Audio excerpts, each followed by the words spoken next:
Hundreds of jobs కి apply చేసిన calls రావట్లేదా?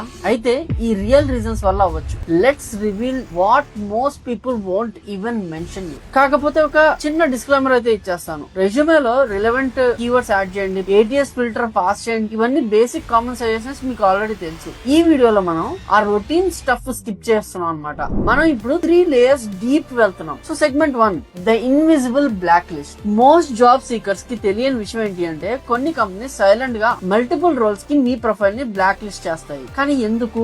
మీరు ఒక కంపెనీలో 10 రోల్స్ కి బ్లైండ్ గా అప్లై చేశారనుకోండి, ఇది ఓవర్లీ డెస్పరేట్ గా స్పామీగా కనిపిస్తుంది.